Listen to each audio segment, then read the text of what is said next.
To everyone who is joining us today, welcome to another Intel session by Practice of All. Today, I'm very excited to be speaking with Scott Simmons from Legal Balance Institute, who will talk to us about all things business development for law firms, and more importantly, how to transform lawyers into rainmakers. I'm sure most of you are aware of what Intel is and have joined previous sessions, but for those of you who are new here, just a very quick recap. So Practice of All hosts these monthly Intel sessions for our audience, which is the legal professionals within the Australian market, just to equip you guys with innovative strategies for sustainable growth in an industry that we do know is always evolving. And we do that by hosting presenters such as Scott, who are all experts in their fields within the legal industry. A couple of housekeeping points before we get started, just so you know what to expect from today's session. It will be an interview-style conversation with Scott. The questions have been predominantly formed based on your submissions upon registration, so do look out for your question. Hopefully that does get answered. If it does not, you do have the option to submit questions using the Q&A button at the bottom of your screen, so I do encourage you to do that. And then we will get Scott to answer all of them, hopefully at the end. We do have an hour for this. There's also a very brief feedback poll at the end. I do encourage that you take 10-15 seconds to respond to that, because it does allow us to make these sessions better for you each and every time. And everyone always asks, these sessions are recorded. I will be sending out an email early next week with the recording link, as well as some Scott's details for anyone that does want to reach out to him following this session for more personalized or tailored advice. So on that note, let me stop sharing my screen and we'll get started. Scott, hello and welcome. Nice to have you here. It's an absolute pleasure to be here. Well, before we kick off with all the important questions, I think it's always good for you to introduce yourself and tell us a little bit more about what it is that you do. How did you get into it? Let's go. Okay, so thank you so much again. Thank you for having me. I love the series, and you know, I'm just really pleased to be invited along. So again, hello everyone. My name's Scott, and I'm a toolbox for turning lawyers into rainmakers. So what I do is I give lawyers the tips and techniques to get out into the marketplace, give great advice, and win more work. I coach lawyers in how to, on subjects like mindset, leadership, culture, habits.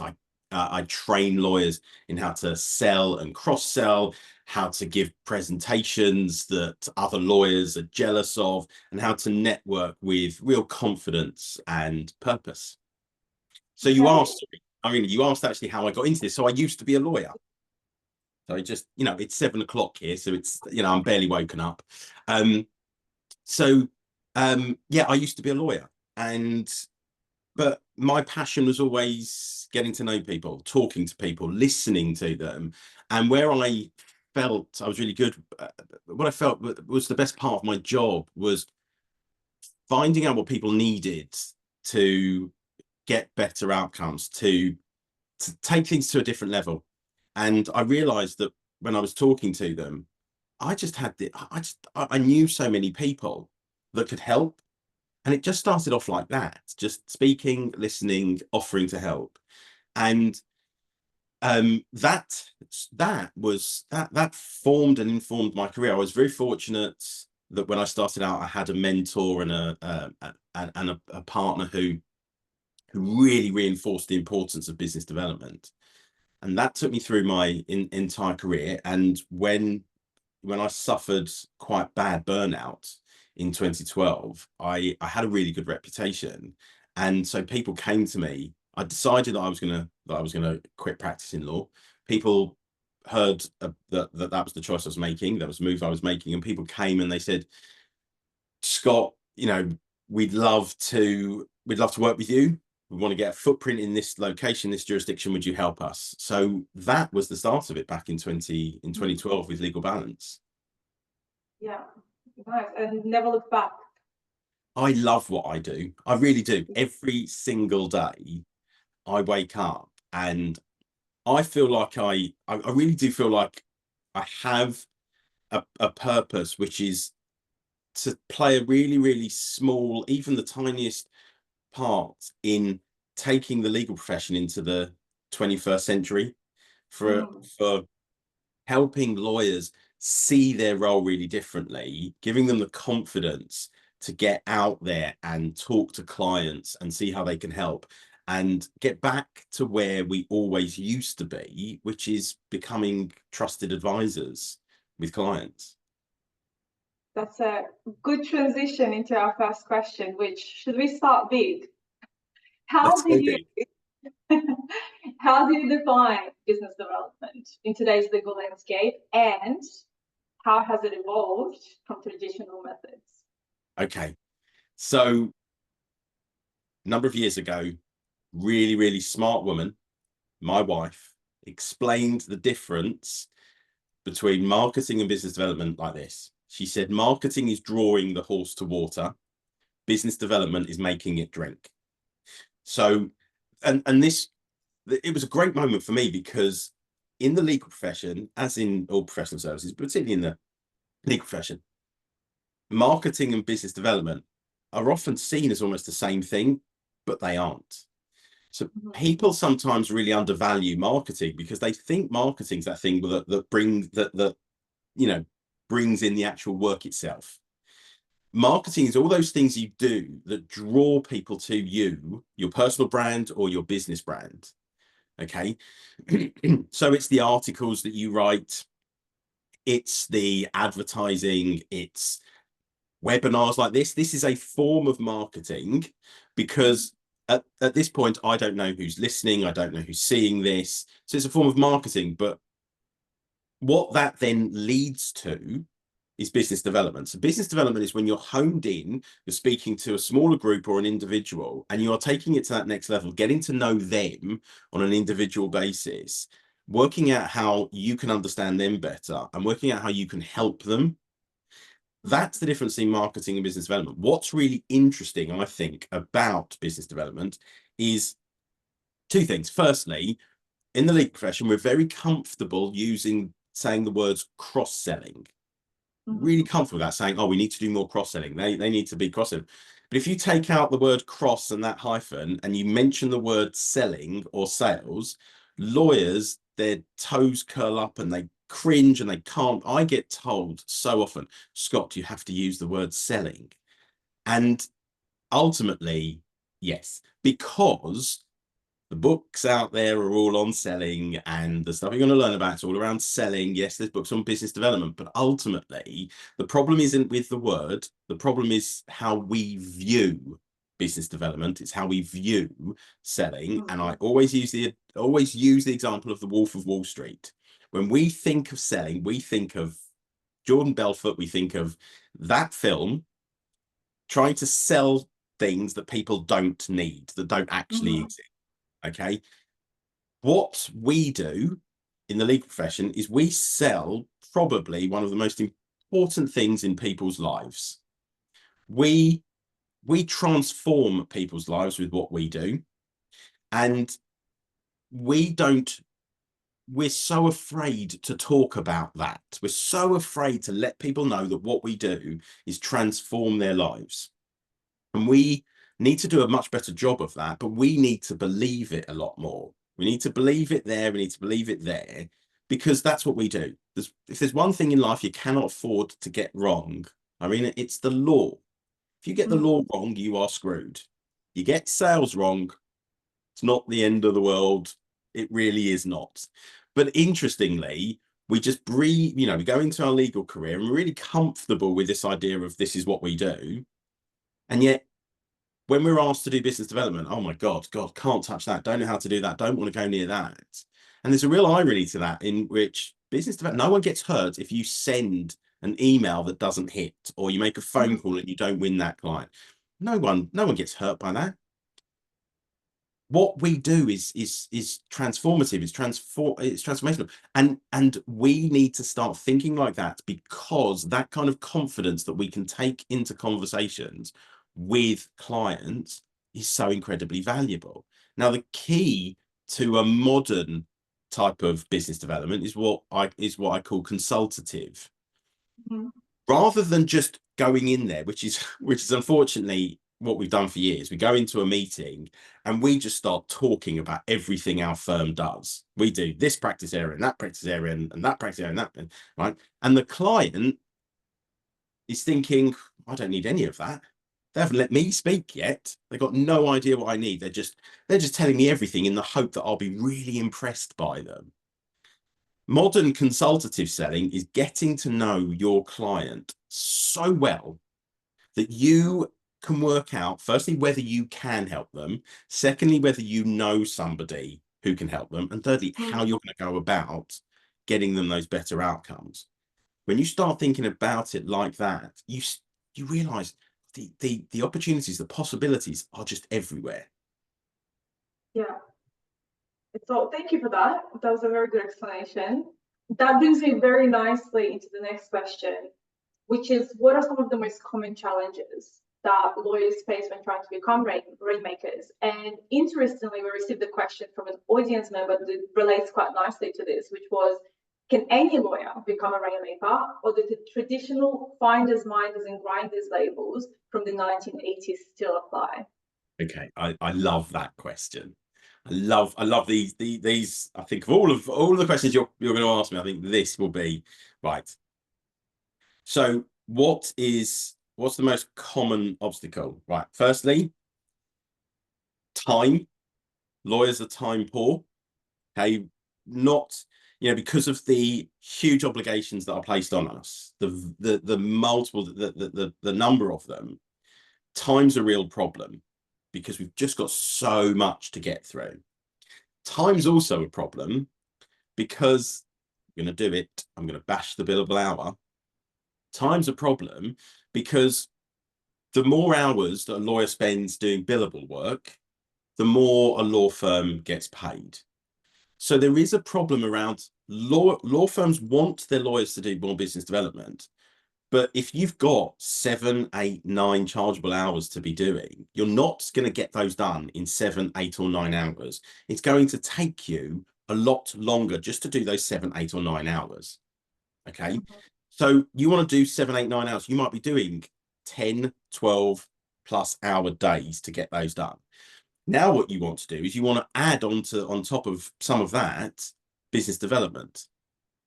And when under the billable hour, your number one KPI is, have you hit your chargeable time targets? Business development doesn't sit very high up on your priority list. What's, again, ironic about a lot of this is that your billable hours keep the lights on, but it's the business development that you do that helps grow and move the business forward. Right. So understanding that and working out how you're going to manage all of these things, and ultimately it's a culture thing, and it's talking to the leadership about how you work through these. So firstly, one of the obstacles is time. The second one, which is the most important, and the reason that when we teach the BD Breakthrough Blueprint, which is our BD training course, we start with mindset. Okay, because the biggest obstacle to getting BD done is up here. We talked about it before. We talked about how comfortable lawyers are doing law, but they're less comfortable with selling. So what's going on up here is that we tell ourselves that our lane is doing the work.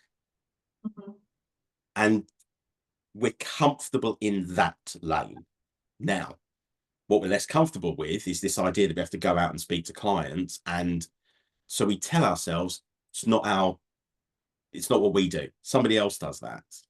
And we catastrophize this huge part of what our job is, which is to go out and help clients. We catastrophize it so much that we tell ourselves it's not for us. It is our job. Speaking to clients, understanding them better is actually the easy part. It really is.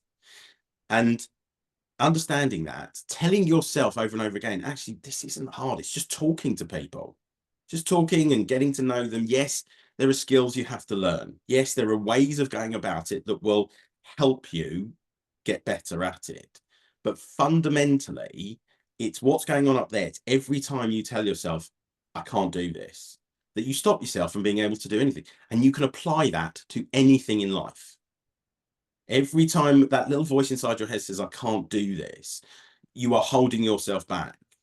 So when you start telling yourself, do you know what this comes down to is learning the skills, learning how to do it. And it's going to take me time. I wasn't born a good business developer. I have learned it over 20 odd years of being in the legal profession. You'll be sharing some of those tips a little bit later on as well. Yeah. Let's have fun. Yeah. Can you explain a little bit of this whole finders, minders, and grinders reference? Yeah. So the idea goes back to you're either finder, somebody who goes out and wins new clients. You're a minder, somebody who looks after your existing clients, or a grinder, somebody who does the work day to day. And the kind of three never really overlap. So again, I hear this a lot. BD's not for everybody. BD's for extroverts. It's not for introverts. All of it's just not true. Firstly, the introvert extrovert thing is often a misunderstanding about what introversion and extroversion is. Introversion is not being shy. And that is a fundamental error in how we understand what introversion and extroversion is. Anybody can be a rainmaker. It just simply takes this desire to learn and to go out there and practice and practice and practice. So yes, that finders, minders, grinders thing, heard it a lot. I've heard it a lot, and yes, I remember it being like that. We're coming into a new age. We really are coming into a new age where AI is going to do more and more and more. It's going to do more of the work that the grinders do. Mm-hmm. And if that's who you are, your role is going to decrease. The World Economic Forum estimates that up to 46% of a lawyer's time is going to be either automated or augmented by AI. So there's an awful lot of movement going on in the future of the legal profession. And seeing yourself as somebody that just does the work, that's the researcher, that's the drafter, that shift in your thinking has got to come about for the future, for your career and the future of the legal profession. Yeah. So on that, actually, how would you suggest that lawyers take a more proactive versus reactive mindset shift or approach to winning new clients? So considering they will have to eventually transition that way for the most part. Yes. Okay. So firstly, just start learning. Just start small. You can start with a few videos, you can start with a few articles, you can just get the basics right. Of course, you can come and buy the BD Breakthrough Blueprint digital course. Of course you can, right? But fundamentally, it is about taking an approach of, I want to learn how to do this because I know it's an important part of my job. And I understand finally that selling is not trying to convince people to buy something they don't need. It's about helping clients get better outcomes. Right? That's the, and by doing that, you open yourself up to, okay, well, what does that mean? We talk about being problem solvers all the time. Problem solvers are reactive. A client comes to us, they've got a problem. Now we go out and solve that problem. But actually, that's reacting to the problem. If we were proactive, that problem might not have existed in the first place. If we were proactive with our clients, we would be advising clients, educating clients on how to get ahead of problems before they even come about.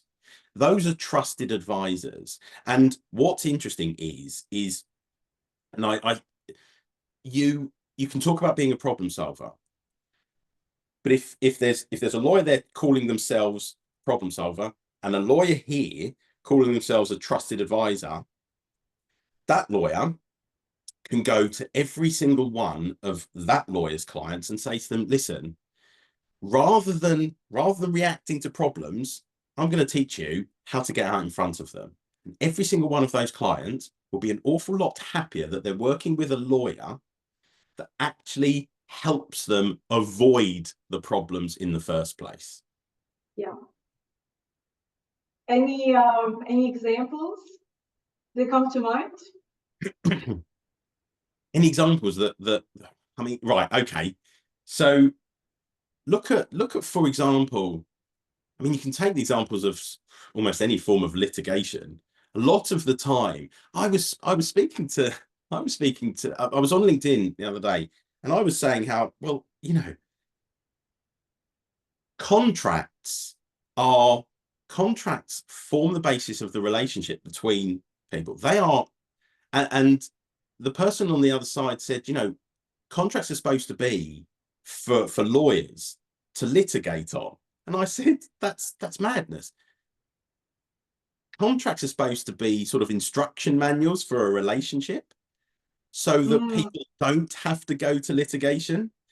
We're drafting contracts that only lawyers understand, and we're just saying to our clients, just get on, do what you do. Should there be a problem, come to us. And yet, if the client understands the contract, the client understands exactly what their relationship is with the other party, very often they wouldn't need to go to litigation, because they'd understand exactly what their relationship is, and how they're supposed to manage certain situations. You know, in the UK, we have a really, really outdated, you know, land system, and property transactions in the UK take forever to get done anyway. Then you throw in old problems with property, with land titles, legal titles, and you think, what could have been done if a law firm actually was a bit proactive and said, you know, your title's unregistered. We could get it registered, and therefore, when it comes time for you to sell your property, you won't have to worry about registration and what might come up at that point. We did that years ago. I started off in my career in property, and that was one of the things that we did. We looked through all of our clients who was unregistered, and we contacted every single one, and we said, this is what happens when your property's unregistered. We'd like to get out in front of this, because at some point you're going to want or need to sell that property. Let's get out ahead of it. Let's get it done so that there's no delay in the future. Loads of our clients took us up on that offer because of the way that we explained the potential problems and what the opportunities would be if they got it sorted. This actually brings me so nicely into the next question, which is actually about capitalizing on some strong marketing initiatives to result in BD outcomes. So the flow, thank you. I don't know if you kind of already started answering that question with that example, but I'd love to hear more. Okay. So again, this comes back to the fundamental misunderstanding of what marketing is and what business development is. Too often in law firms, they think it's the job of the marketing team for the marketing to be so brilliant that people just fall at their feet, beg to work with them, no more work's done, and people just go, yeah, want to work with you, don't want to hear anything more, love the marketing, let's go. Yeah. The job of marketing is to create the leads, to create the opportunity, you know, to create those opportunities that come to you, that then you, the lawyers, the law firm, close, turn into clients. But there's still work to do. A number of years ago, I was working with a law firm who had this massive marketing campaign, spent an awful lot of money on it, and then contacted me to ask me how to help with the sales follow-up. So I started talking to them about what would need to be done. And it was a massive campaign, and a lot of people were going to need to be involved in this. So it was going to need a lot of preparation. And I said, okay, well, when does the campaign go out? Tomorrow. So I said, okay, well, my God, right. We've got to bring people in. We've got to bring lawyers in. We've got to bring BD and marketing people in who are going to take those leads and work on them, because potentially there's a lot of leads. Mhm. And from that, I started putting together a plan. I brought a number of people together, and we, talked through what was going to happen. But we had to do everything sort of that day. Meanwhile, the marketing team hadn't played their part. They weren't doing their part on their side of things. So it fell to me and a small few number of people to take on the follow-up, which was going to Mhm. be reaching out to individuals who had seen the promotion, who had clicked on links and these things. But the follow-up, the business development, which is why they are marketing and business development are so interlinked, making sure you have them linked together, making sure you have a follow-up BD strategy that goes with that marketing for when the leads come in, so that people don't phone up or don't get in touch. They might send an inquiry through the website and people ignore it. Simple Mhm. business development has gone on there and it's been missed. These Yeah. things, they require a strategy that goes from marketing into business development into the sale. Let me guess, a lot of the BD work requires picking up the phone and actually calling someone, doesn't it? So yeah. Right. So I love picking up the phone. I do. I just enjoy it. When I started doing it, oh, it was, I'm not gonna, again, there's no such thing as a natural salesperson. There just isn't. You learn these skills. When I first started doing it, I was starting out, I didn't know what I was doing. But a big part of this is building up the courage to pick up the phone and start speaking to people. And we will say very often, lawyers will say very often, if the client needs me, they'll phone me. But a lot of the time, clients don't realize that they need legal advice, that they need legal support. Picking up the phone, speaking to clients the clients would be very often incredibly grateful to hear from you. They'll be astonished that their lawyer is making that call. They really will, but they'll be so incredibly grateful because people love talking about themselves. People love talking about their business, what's going on, what they're doing, how they're, the goals, the fears that they have, the challenges that they're facing, the opportunities that they're exploring. And somewhere in there is an opportunity for you to help. But it Mm. does require you to pick up the phone and talk to people.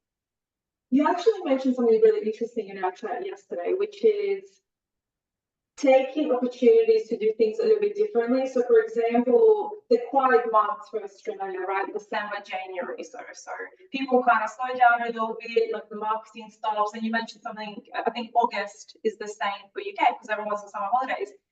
And yet, you actually had a very successful August and September in the quiet time. What did you do different? So yeah, we had Legal Balance had its best ever August. We brought in as much work this August as we had, and we're going to be confirming it sort of next week, I think. But we brought in as much work this August as we had done the previous 3, possibly 4 Augusts. Now, there are a number of reasons for that. One of them is, in addition to the in-person training, we're now selling the BD Breakthrough Blueprint as a digital course. So it's another offering that we've got. Okay. But traditionally, people think that everyone goes on holiday in August. So in Australia, it would be, sort of December, December, yeah, right? January, yeah. So people say, oh, look, there's not much point doing that much in August, in December, because everyone goes away. And we have always taken the view that in Legal Balance, we give the team, it's a really sort of, they can take as much time off really as they want in August. Things might come in, but we really, really slow things down in August. What was interesting is that things really, for me, didn't slow down in August. And because they kind of really didn't slow down for me in August, I kept doing what I would normally do throughout the rest of the year. In August, I tend to do the bare minimum. So I do client work, but I really scale back the amount of sort of prospecting. And yet this time I didn't. And law is a complex sale. You don't create the sale straight away, which is why you have to do the work. You have to put the work in. Same with what I do. You know, very often, a lot of what I do is the build up, is a culmination of months, if not years, of people seeing my content, me phoning and not getting the yes that I want, but carrying on. And when we've been kind of we haven't quite finished doing or putting together all of the data, but when we're looking at it at the moment, we're seeing that clients, well, people who have converted to clients, they might have started following me on LinkedIn 2-3 years ago. They might have reached out to me a year ago. We might have had a conversation. The people that I've been calling this August, who I probably wouldn't normally, have created opportunities, have converted into clients in a way that we previously hadn't. And so it's very much a case of that level of consistency that I always talk about. We drop it off. We tend to drop it off a little bit. We keep a lot of things automated so that we don't have a complete dip. But a lot of law firms will go completely quiet in August because law is a complex sale, and that means that people don't buy instantly from you. When you have that drop off, what then happens is months later, you'll see a drop off in your workload. And it might be November that you see it. It might be December that you see it. It might be January that you see it. But you'll say the same thing. Oh, it's that time of year. It's the market. It's gone quiet. We tend not to have quiet Decembers or quiet Januaries because of all the work that we're doing throughout the year means that we have this consistent pipeline of opportunities. If we have quiet times during the year, they feed into when those quiet periods tend to come. So if we've had a quiet August, we will usually see it drop off around sort of December, January time. And the same thing will be in Australia. You have a really quiet December. You don't do much BD in December. It won't be December that you notice it. It will be later on in the year. And that's a misunderstanding of how business development in something like law, which is a complex sale, so it takes time to feed in. That consistency that we have created means that we have a consistent flow of opportunities, a consistent flow of clients. And what I hear also important there is building the personal brand and already putting yourself out there as a trusted advisor even before you pick up that phone, which is really critical, I think, to what you mentioned. Just conscious of time as well, I know you're going to want to answer this question. This one came from an audience member as well, asking for your thoughts on how to approach potential clients who already have established relationships with other firms. Love it. It's a great question. It's an absolutely great question. I often hear lawyers say to me, we can't really contact them because I know that they've already got clients, or probably won't be worth contacting them because they will already have lawyers. Right. My response to all of that is that you won't know until you try. And if they respond to an email, or they pick up the phone, or they answer your message on social media or whoever, they're interested in having a conversation. There's a reason that they have answered you. There's a reason why they have engaged in the conversation. Your job is now to understand what that might be. And usually there's one of a few reasons why lawyers lose clients. And it can be anything from complacency, apathy, resentment, change in leadership at the top, unaddressed systemic challenges. Any one of those reasons might lead a client to think, actually, do I need to rethink who our legal advisor is? Your job is to uncover whether or not there is a problem in the relationship between the prospect and their existing legal advisor. and find out how you can help overcome that problem that they have. I hear it all the time. Oh, do you know what? I've been working with this client for years. They know where I am when they need me. That kind of complacency, I teach my clients to say, okay, well, if you want to reach out to that prospect because you think they'd be a good client, you have to say or write something that gets them to think slightly differently. So you need to send them something or say something that really adds or creates value to the conversation. If you can do that, which we really, really can, if you can do that, you change the way they think a little bit, they're going to say, well, why didn't our current legal advisor say that to us? Why weren't they there telling us that we need this kind of help? There is no one out there. Now, on the flip side of it, you want to stop that from happening. Make sure you don't allow that sort of thing to happen. Keep in touch with your clients. But there is nothing to stop you if you think that there is a prospect out there that could be a good client. Nothing stops you from trying. It's how hard you try. And believe you me, I will get my clients to try and try and try again. Because if you really want them as a client, you're not going to show that by reaching out once and saying, well, they obviously weren't, they didn't care about our communication. You've got no idea why someone doesn't respond. The only thing you know is that they didn't respond. It's up to you to work out why and to get them to respond. Right, so you said something on the flip side. How do you stop others from stealing your clients or poaching your clients? So can you talk a little bit about the whole client relationship management aspect of it? Any practical tips on how you can nurture these relationships and kind of keep yourself and the firm as front of mind? Right. So the easiest thing is just to keep speaking to them. So make sure if they are a good client, make sure you're speaking to them between matters. Don't just wait for them to call you. Make sure that you're speaking to them.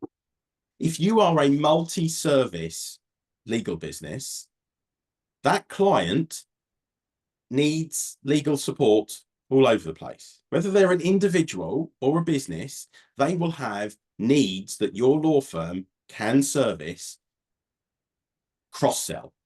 Why aren't you talking to them about their bigger picture, asking the kind of questions that tease out information that says to you, right, okay, well, having thought about this, I think you've got some employment issues going on here. Colleague of mine over in the employment department is brilliant at handling this sort of stuff. You've got nothing to lose by having a conversation with them, and they might just be able to help you out here. Why don't I put you in touch with them, have a conversation, take it from there? Nothing to lose, everything to gain. The client goes, well, this is brilliant, because you've taken that cognitive load off of me and you've done something about it. You've been proactive. Yeah. Right? Going to get out in front of potential employment problem because my lawyer looks out for me.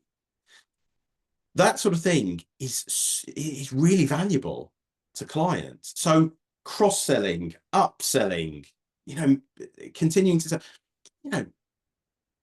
cross-selling, winning new business from new clients, okay, costs 6 to 7 times more than selling more of your services to your existing client base.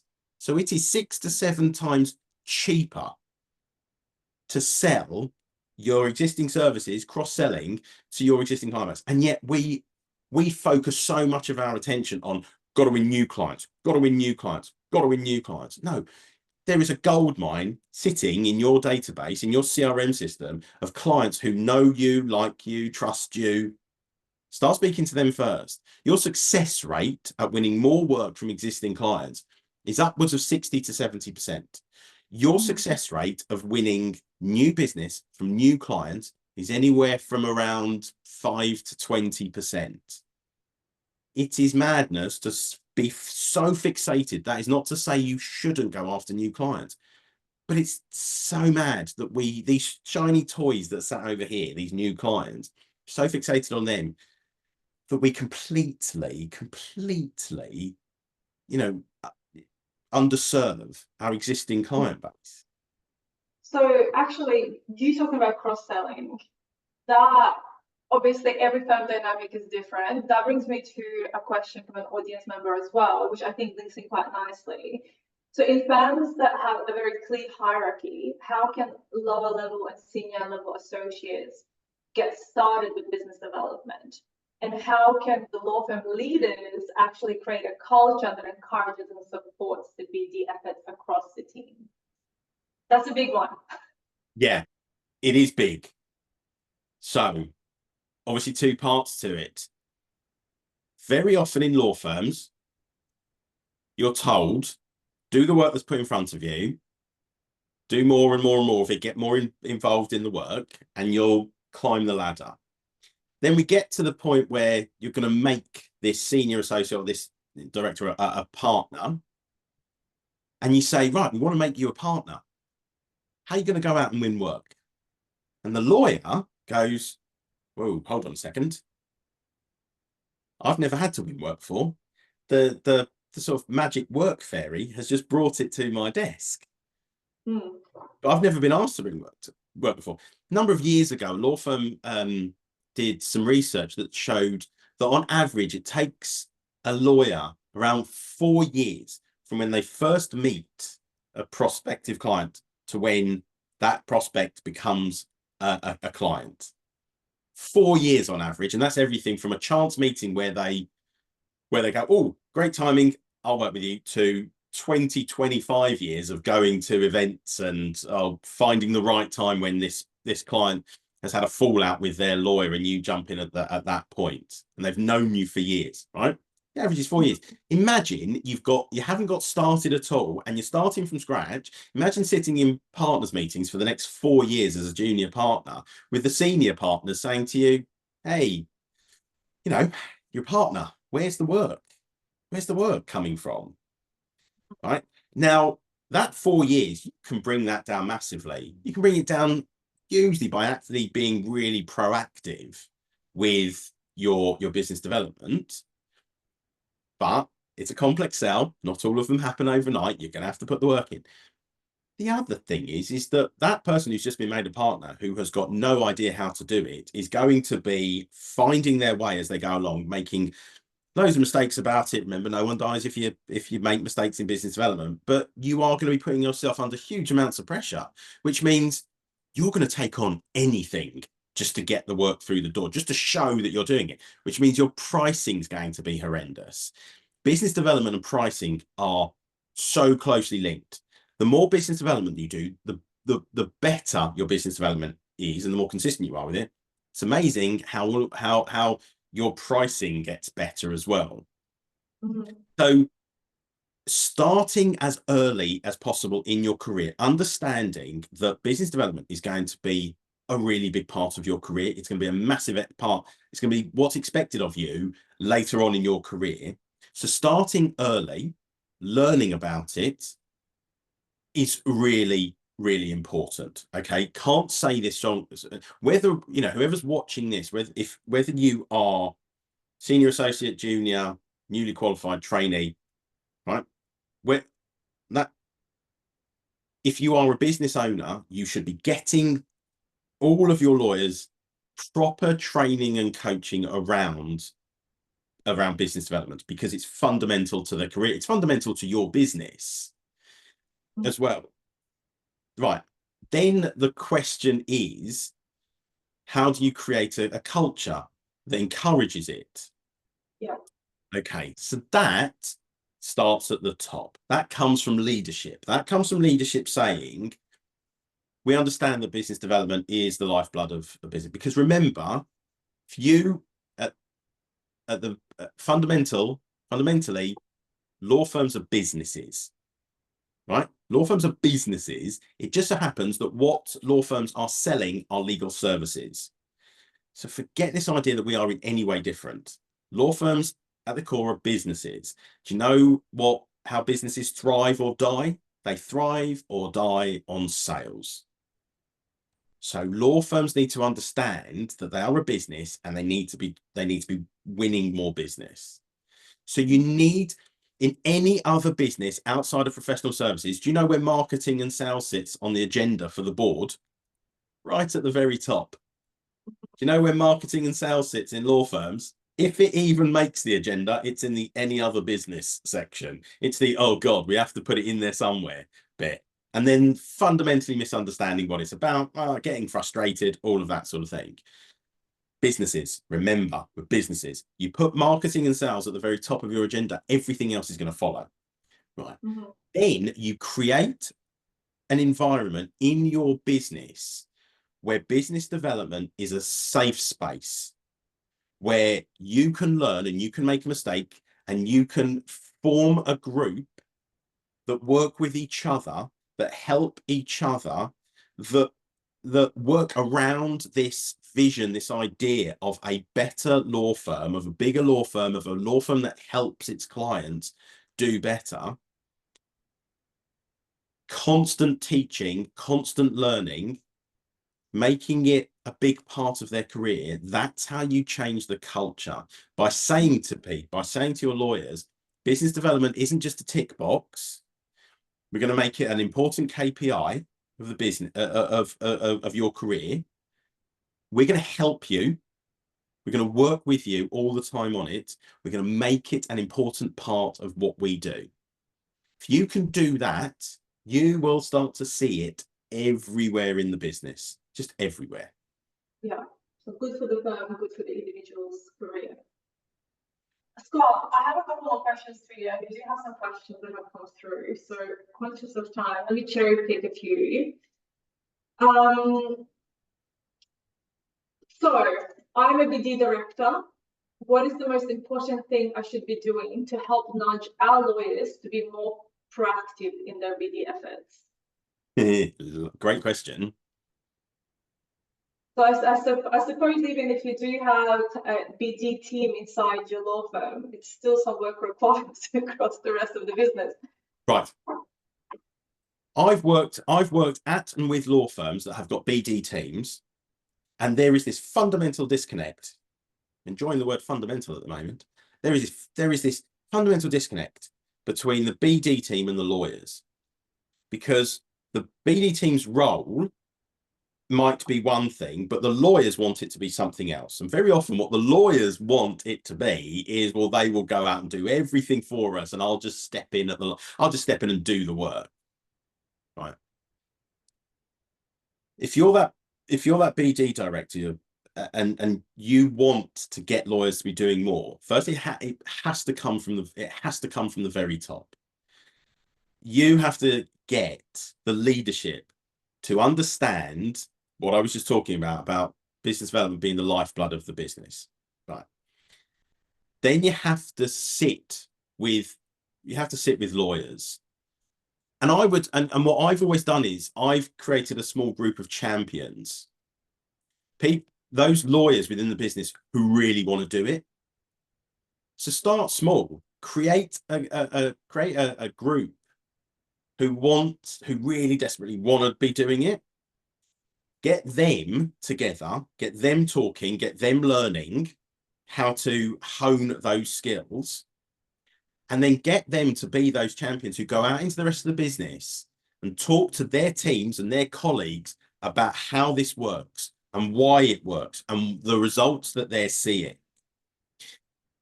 There's nothing better than colleagues seeing other colleagues getting results for it to encourage them to start thinking differently about it. Remember that blocker in the mindset.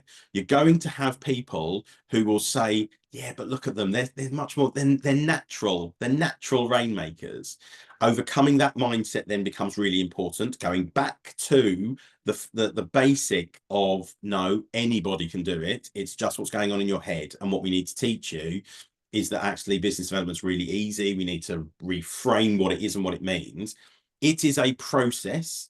It's not something that happens overnight, but you can start it by finding those people who want to get involved, building something around them, creating a proper business development strategy that isn't just a show at the board meeting, but that you are going to hold yourself and that team accountable, create fortnightly or monthly get-togethers where you will see what's going on, where you will hold them accountable, where you will share stories, where you'll see what you've learned and what you can pass on to other people, and how you can trickle it around the rest of the business. That is a great starting point, but ultimately it's going to be a lot easier if you've got that buy-in from the very top.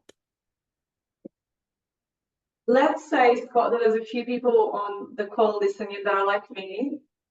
Don't think that I'm a natural rainmaker. I've got a busy week, but I need to get started. I know that it's important. What can I do? Something small, something practical in my week to get me started on this BD journey. Okay.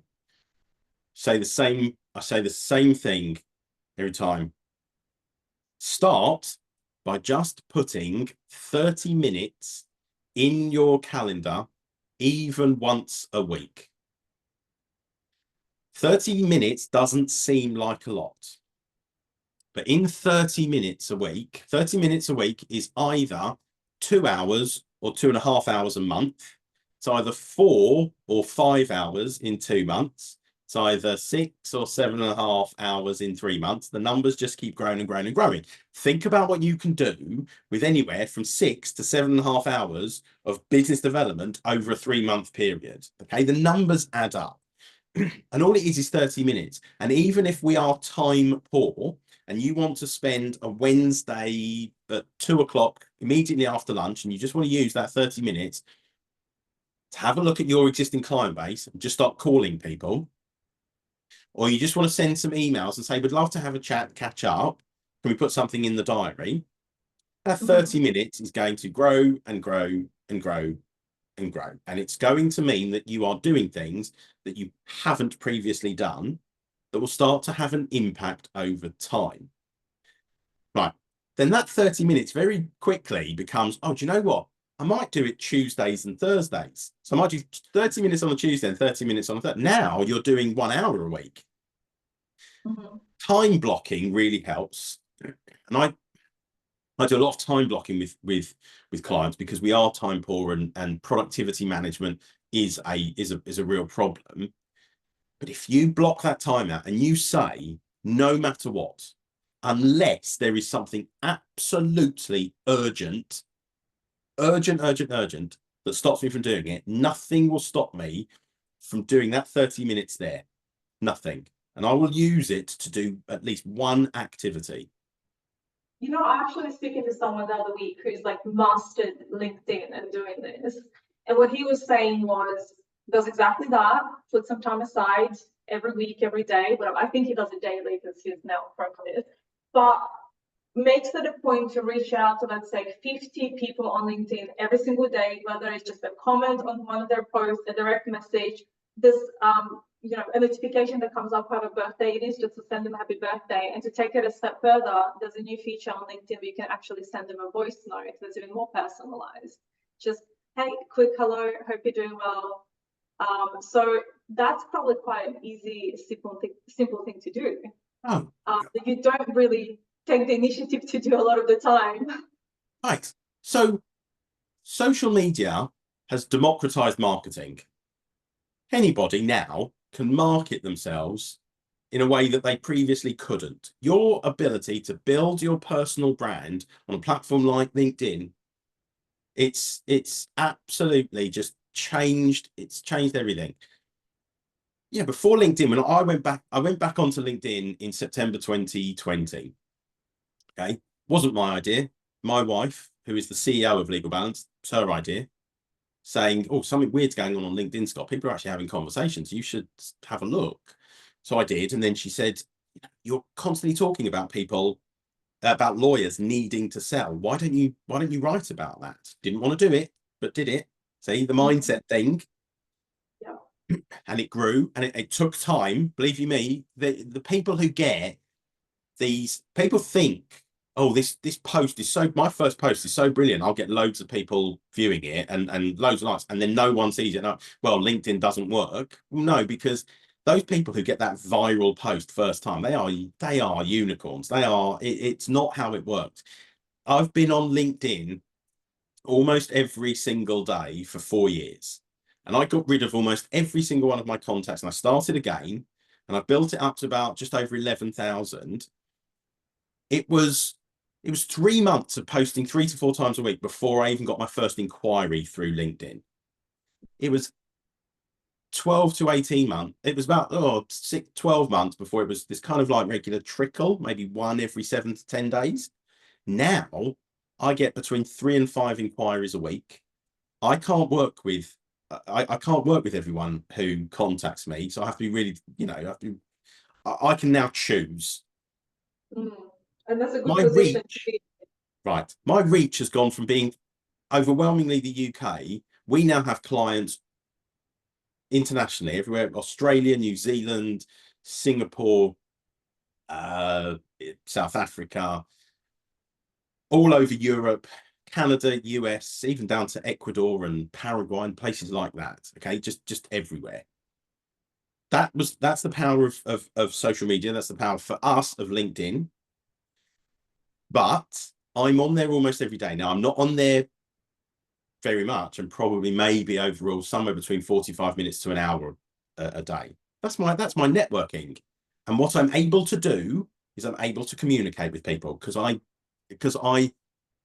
comment on people's posts. I reach out to people. I say hello. If we connect, I will either send a personalized message or a written message or a voice note, because you're creating a connection. That's what it's all about. So a slight pivot, and I'm conscious of time, so this will probably be the last question as well, just around technology. So one of the audience members has asked if some specialized software can help with business development, and for example, CRM. I mean, I'm not sure if you want to make any recommendations for products specifically, but just talking about it generally, how can tech help? Right. When you are starting out with your business development, CRM is going to be your best friend. More important than any other piece of technology that you try and use, CRM will take your business development from there all the way up to there. Every other piece of technology out there, which is, automated emails and responses and things like that, and reminders, whatever else they are, nothing will have as big an impact on your business development activities as a CRM system. And the reason for that is your CRM system is designed to help you keep your promises. We as lawyers don't understand why we use CRM. We're told it's because marketing needs it for mail shots and things like that. No. Yes, but no. CRM is what helps you maintain that client relationship, that prospect relationship.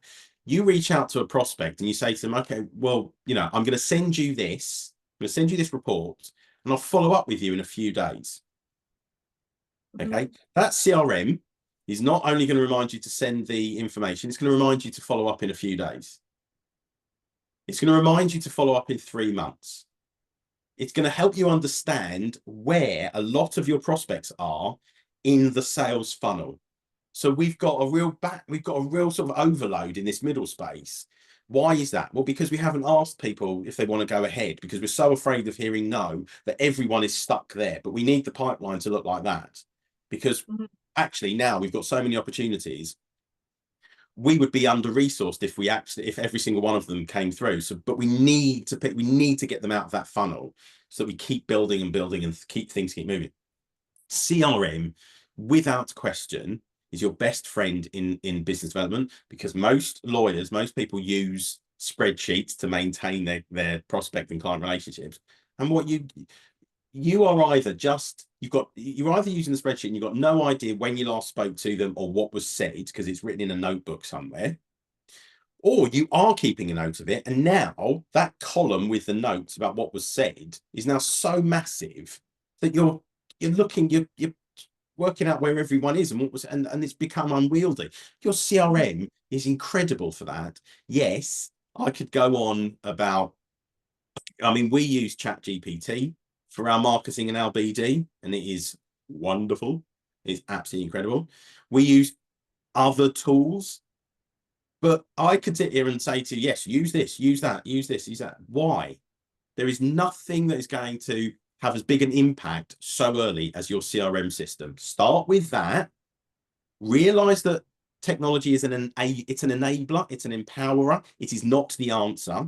Start there, use your CRM better, and you only have to do a few things to make a huge difference. Start there, and then go look at other technology. Yeah. And if your CRM plugs into your PMS system, that's even better. That is even better. Yes. Oh, 100%. Yes, absolutely. If you can make it seamless like that, so that actually then everything's working. Because remember, once they're onboarded as a client, you've got to manage that relationship well. You need to make sure that the system is that the client journey is working, and that client journey doesn't stop when you win them as a client. It goes all the way through. Technology, like your PMS, is so important to managing the client journey. Yeah, 100%. Scott, thank you so much for your time. We could keep talking for another hour, to be honest. For those who are still on the line, I'm just going to launch the quick feedback poll. So that should appear on your screens now. But I wanted to ask you before I let you go, I always love hearing some real life examples. Do you have any success stories from any clients that you worked with on how lawyers have successfully been able to transform into rainmakers, trusted advisors?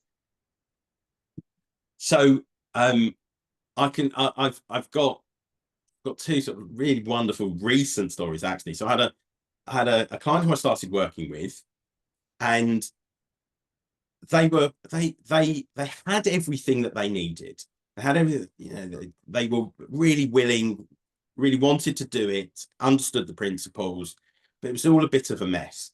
And we started off talking about mindset, about what could be achieved and where we were going wrong and how thinking about it.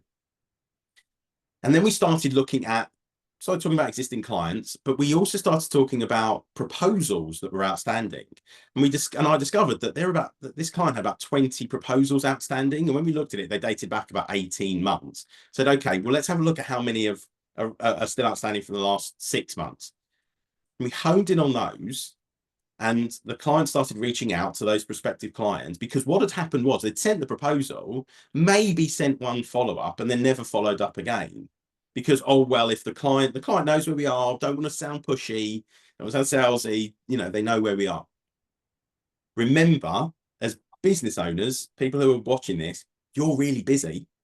Your day is packed. So there are a million reasons why you might not respond to somebody who isn't a client. Same will apply to a prospect or a client who is working on a million different things, may not respond to your proposal. But what you are saying to them by not following up is that this actually isn't as important as I said it was. If you believe it's important, following up is everything. And that's what we did. We found a really sort of inventive way to do the follow-up, really fun way to do the follow-up, but follow-up was everything. We've been working together a few months, 2 months into their financial year, 2 months in, and I don't think they'd hit financial target the previous year. 2 months in, they were at 46% of financial target. 2 months into their calendar year. At 7 months, they were at 100 and something percent. And the reason it took from 2 to 7 was actually they really scaled back their BD, because they were all of a sudden inundated with this work that they hadn't been prepared for. Yeah. But it was amazing. 7 months in, over financial target. That was and that was doing very, very simple things.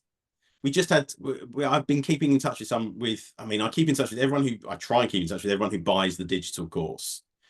And people reach out to me with updates all the time. And somebody's been reaching out to me who previously had really not done business development.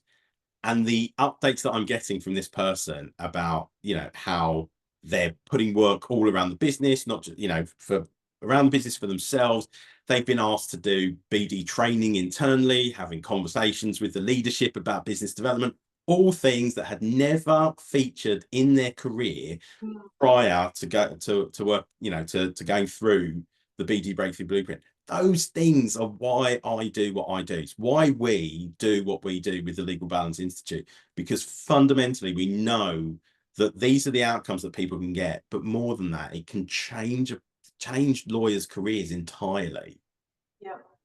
I actually wanted to ask you, if you don't mind, in my follow-up email, so I'll send out this recording to everyone that's registered. Can I provide some information about the blueprint, the BD Blueprint course, for anyone that's interested to reach out, to take it up, to look into it? Absolutely. I would listen. I would love. I want as many people to buy this course as possible, and I want them to do it because I absolutely believe that it will help, and I know it does. So yes, please pass it on.